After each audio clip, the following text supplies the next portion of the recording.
What's good mes boys, j'espère que vous allez bien, on se retrouve dans la salle. Vous m'excuserez si jamais quand je parle il y a de la buée.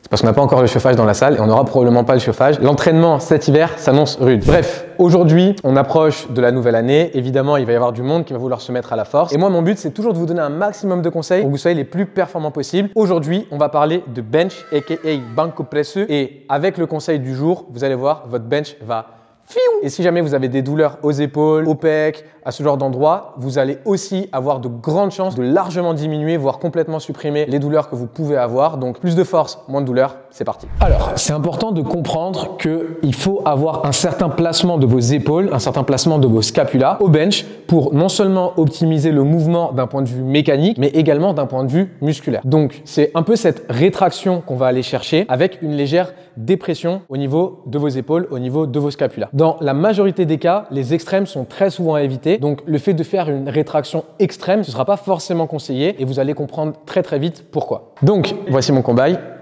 Tu sais que je peux pas dire ton pseudo Insta? Si. Non? Pourquoi? Je veux pas être striké, t'as capté? Du coup, placement des épaules au bench. C'est très important d'avoir un cobaye quand vous le faites. Donc si vous avez un gym bro, un powerlifting bro, faites-le avec lui. L'idée, c'est d'avoir les bras tendus face à vous. Comme vous pouvez le voir ici, il a les épaules dans une position neutre, donc ni en protraction, on fait une protraction avant ses épaules.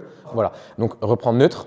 Voilà, donc là, c'est sa position neutre au repos. Ce que j'ai dit, c'est que le but au bench, c'est d'avoir les épaules légèrement rétractées, donc un petit peu en arrière, mais également, je l'ai dit, avec une légère dépression, donc aller venir un petit peu abaisser les épaules. Pourquoi est-ce qu'on veut faire ça? Parce que en faisant ce mécanisme, à ce moment-là, vous avez un meilleur recrutement au niveau de vos pectoraux qui vont être dans le sens direct des fibres musculaires des pecs. Et en plus de ça, d'un point de vue mécanique, ça va être plus avantageux. Là-dessus, je vais vous donner un conseil qui va être extrêmement pratique, vous allez le comprendre en 2-2, et c'est un peu le conseil que j'appelle le conseil de la porte.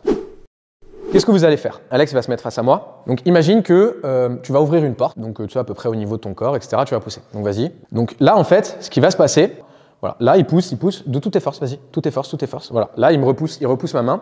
Pourquoi? Parce que sur cet axe, vous imaginez que ma main c'est la barre. En fait, vous voyez que si jamais on traçait une ligne comme ça, qui va jusqu'au bout, il y a un certain alignement entre son poignet, son coude et son épaule. Et ça, c'est ce qu'on appelle un joint stacking. Et en fait, imaginez les fondations d'une maison. Quand les fondations sont dans la ligne de la maison, c'est évidemment une structure beaucoup mieux pour résister à la force. Donc là, dans cette position, il a cet alignement et comme vous pouvez le constater, pousse fort. Il peut vraiment beaucoup pousser contre moi. Maintenant, on va faire un truc tout simple. Je vais te demander de rentre le coude et pousse de toutes tes forces. Là, il peut rien faire. Et pareil, je vais te demander de faire l'inverse. Pousse de toutes tes forces. Il peut rien faire. Donc en fait, il y a une espèce de spectre à partir duquel vous êtes dans une bonne position pour résister et produire de la force. Et en dehors de ce spectre, vous êtes plus du tout dans une bonne position. Donc le spectre, il se situe à peu près là. Donc là, on est dans le spectre. Pousse, il me repousse. Là, vous voyez qu'on est un peu au-dessus, mais on reste encore dans le spectre. Il peut me repousser. Là, pareil, à l'intérieur un peu, il peut me repousser. Et là, si on part aux extrêmes, donc il rentre beaucoup, ça y est, il me pousse plus. Et il ouvre beaucoup.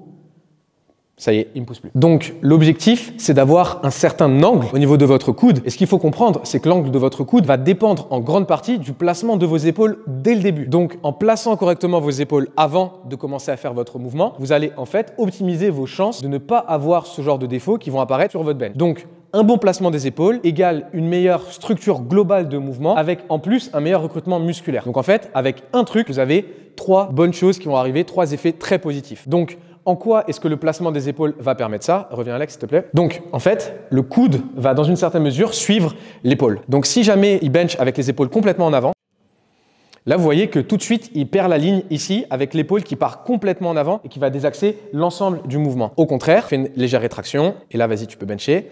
Et là, vous pouvez voir que tout de suite, là, il a un bien meilleur alignement entre poignet, coude, épaule. Et en plus de ça, comme j'ai dit, meilleur recrutement musculaire au niveau des pecs. Donc, les 2 écueils à éviter lorsque vous placez vos épaules sur le bench, c'est les épaules trop en avant et les épaules trop en arrière. Comme je l'ai dit, les 2 extrêmes sont vraiment à proscrire. Donc, bencher avec une trop grosse rétraction, ça va nous donner en fait l'effet opposé de ce qu'on recherche. On recommence s'il te plaît. Et là, rétracte à mort.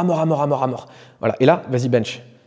Voilà. Et là, vous voyez tout de suite, pareil, il a perdu cette rétraction puisque là, ses épaules, elles sont encore parties en avant par rapport à l'ensemble. Et ce déplacement de l'épaule va créer des déplacements ailleurs qui vont, encore une fois, vous faire perdre en force et en stabilité sur le bench. Donc, épaule complètement en avant, on évite cette position puisque si, en gardant les épaules là, il plie les coudes, ça casse complètement, son épaule part en avant, il perd l'alignement. Pareil, avec une rétraction extrême. Vous voyez déjà, il a du mal à le faire parce que ce n'est pas une position stable dans laquelle on peut produire de la force. Et là, pareil, Pareil, tout de suite, vous avez vu, on a eu la perte ici au niveau du placement et les coudes qui ont du mal à suivre. Et maintenant, ce qu'il faut faire, légère rétraction, là on est pas mal, et une très légère dépression.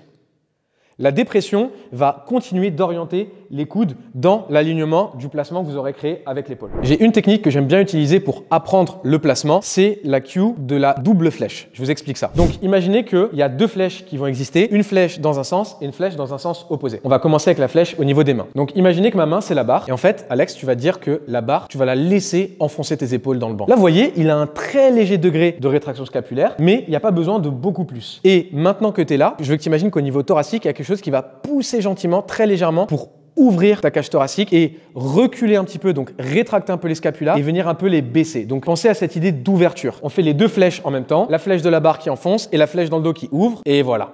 Et là, vous voyez, tout de suite, rétraction, petite dépression, bien meilleure position. En plus de ça, il a un peu amélioré son pontage, ce qui est une bonne chose quand on veut produire le plus de force possible. Et ça, entre ce placement-là et le placement d'avant où il n'y a rien, complètement neutre, vous voyez vraiment une grosse différence. Contraction, activation des pecs et en plus d'un point de vue mécanique, sur l'ensemble, épaules, coudes, poignet, là ça va être beaucoup plus stable. Donc rappelez-vous, la cue des deux flèches, vous imaginez une flèche au niveau des mains qui enfonce et une flèche au niveau thoracique qui va venir lever et ouvrir.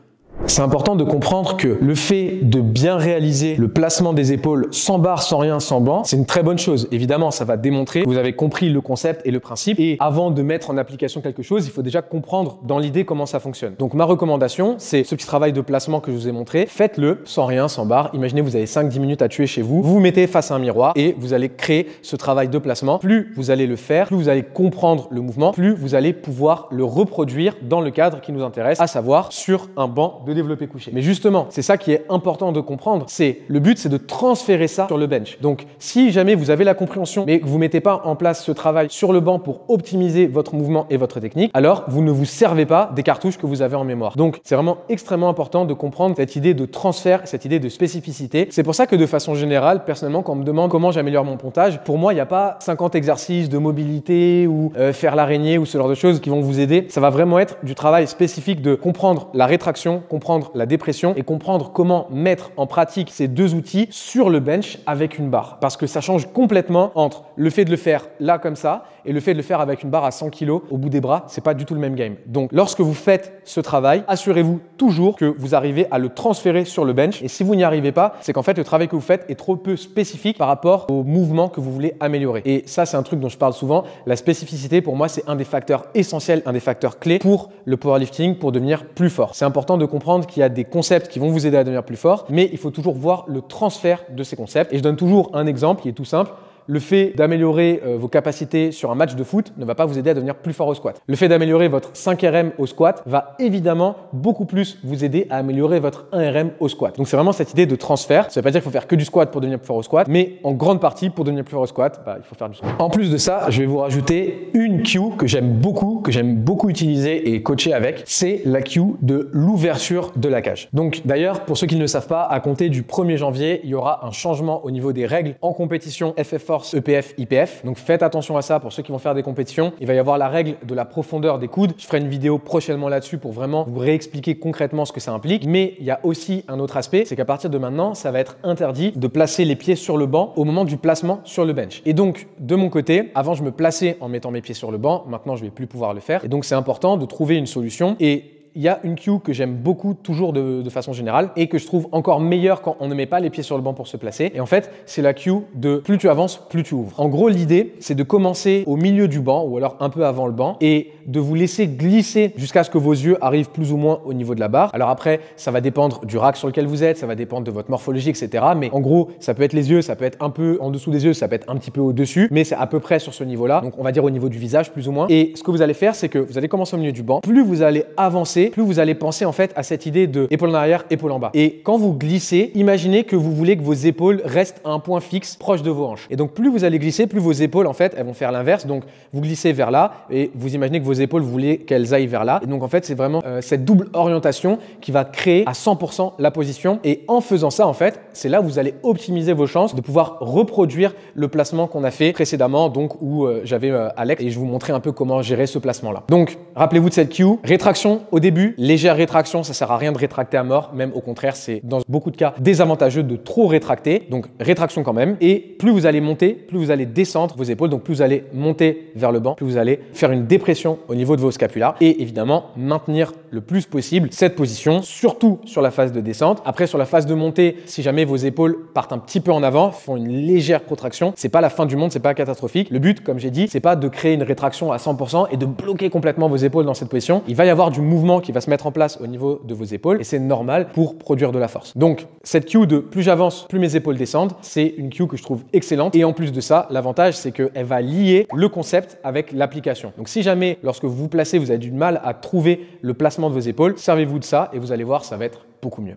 Voilà les boys, maintenant vous avez tout ce qu'il vous faut pour exploser votre bench. Donc comme d'habitude, si jamais vous voulez me faire savoir que ce genre de format, ce genre de vidéo vous plaît, vous likez, vous partagez, vous vous abonnez. Il faut contribuer à la propagande powerlifting, donc n'hésitez pas à le faire. Aussi et toujours Silent Worker, link is in the bio, pour me soutenir et pour me permettre de mettre une petite brique de plus à chaque fois pour la maison de la mama à Mykonos. On a des hoodies, des t-shirts, des slippers. T'aimes à la taille des slippers. Pour le bench, pour le deadlift, c'est de la frappe absolue, notamment pour le bench, pour le leg drive, c'est nickel. Et comme toujours, j'ai mes compléments Nutrimuscle avec le code NM-PANADIS. Ça vous fait 10% de réduction pour vous, un soutien infini pour moi. Et enfin, et pas des moindres, SBD, le meilleur équipement pour la force. Ceinture, genouillère, bande poignet, ils ont tout ce qu'il vous faut. Et ça se passe comme d'habitude dans la description. Voilà les boys, j'espère que cette vidéo vous aura plu. Si c'est le cas, vous savez quoi faire. Et moi, je vous dis à très très vite. Il y a 2 grosses vidéos qui arrivent. Le fit avec Flex, j'ai fait du body. Je vous raconte pas, vous verrez ça, c'est assez cool. Et aussi, je ferai une vidéo où je ferai un récapitulatif de ce qui s'est passé lors de mes championnats d'Europe. Je sais qu'il y a pas mal de personnes qui attendent cette vidéo, mais c'est pas une vidéo qui se fait en 2-2. Et en plus, c'est pas une vidéo simple à faire, même pour moi, humainement. C'est une vidéo qui m'a demandé pas mal de temps et j'ai dû prendre beaucoup de recul par rapport à la situation. Donc voilà, c'est les 2 grosses prochaines vidéos qui arrivent sur la chaîne. Donc pour ne rien rater, vous savez quoi faire. Sur ce, les boys, je vous love et je vous dis à la prochaine.